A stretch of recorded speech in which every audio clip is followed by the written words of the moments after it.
Perhaps the oldest story still recorded today is the Epic of Gilgamesh. Written by the Sumerians, who created the first writing systems on Earth almost 5,000 years ago. This is a story about a king, a warrior, a friendship, and a tragedy.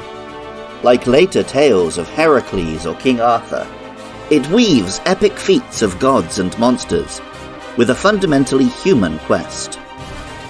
Gilgamesh is the king of Uruk, and Enkidu is a wild warrior sent by the gods to subdue Gilgamesh, but they become the best of friends. After many adventures, Enkidu dies, leaving Gilgamesh heartbroken and facing his own mortality.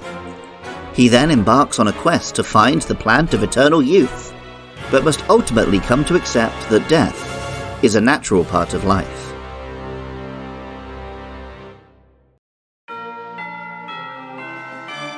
I'm Luke Summerhays, and I love Xerneas.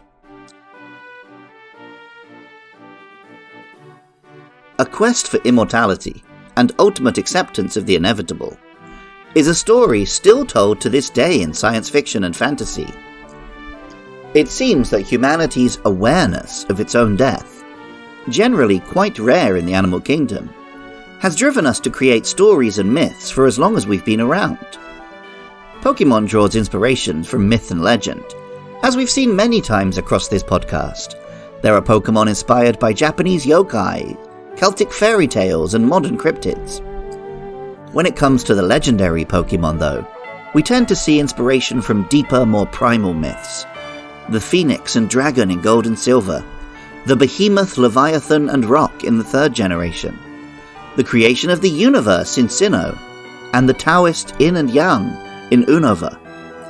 Now we turn to the oldest story of all.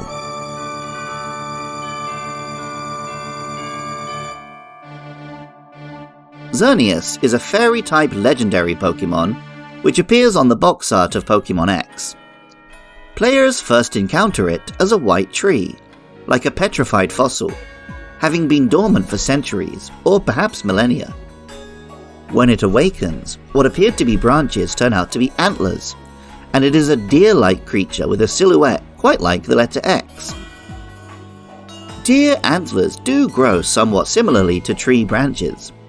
We've seen the comparison made very literally in Pokemon before, with the deerling line, and many cultures around the world have worshipped the two as symbols of life. Of particular note is Xerneas, a stag in Norse mythology who bites at Yggdrasil, the world tree, and from whose antlers drip the waters of life. Pokemon X tells us, "Legends say it can share eternal life. It slept for 1,000 years in the form of a tree before its revival." And Pokemon Y says, "When the horns on its head shine in 7 colors, it is said to be sharing everlasting life." We can hear more of these legends from a character in Annie Star City in Pokemon X. "It happened around 800 years ago. The Pokemon known as Xerneas used its shining horns to illuminate the lands of Kalos. At that very moment, people and Pokemon throughout the land felt great energy and vitality surge through their bodies. At the same time, a vast forest sprang up, with Xerneas at its center. Legend has it that, when it nears the end of its 1,000-year lifespan, Xerneas releases all of its remaining energy, sharing it with all living things nearby. There's another story I know that talks of the appearance of just such a fortuitous Pokemon. Back 3,000 years ago, the Kalos region was engulfed in a terrible war. So the tale goes, a Pokemon came to the rescue of all of the wounded Pokemon that had been caught up in the conflict. Some people suspect the Pokemon that appeared was Xerneas, but there's no way to know. Maybe they just wished a legendary Pokemon had come to the rescue to brighten a tale of woe. Supposedly, after Xerneas had released its remaining energy, it transforms into a dried-up tree. It remains in hiding deep within the forest. according to old tales, as I say. Stories and tales.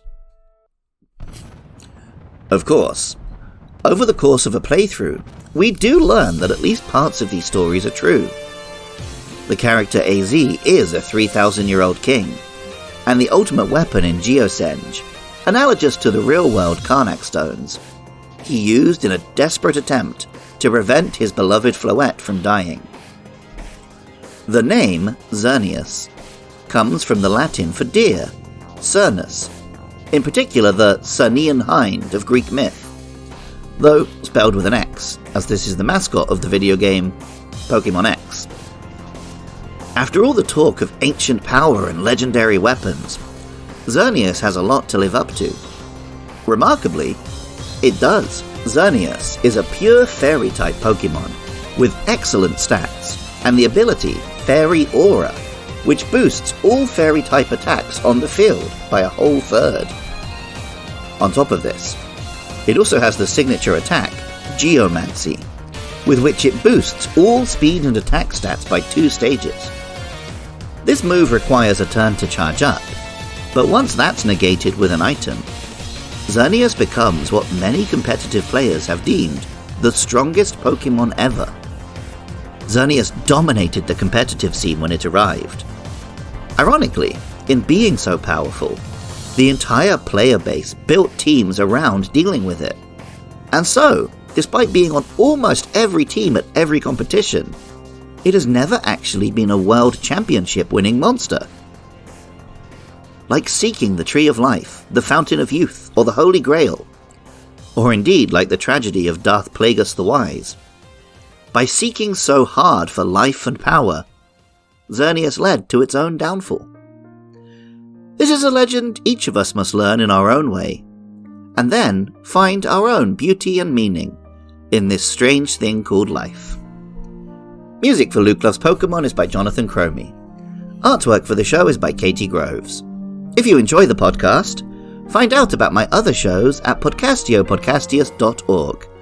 Get in touch on Blue Sky at podcastpodcast, or support the show at patreon.com/podcastiopodcastius.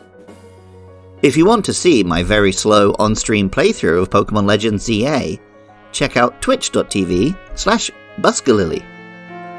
I love hearing from listeners. Up next are Yveltal and Zygarde, so hit me up about those or any other Pokemon. And even if you don't feel like doing any of that, thank you so much just for listening. I love Xerneas, and remember, I love you too.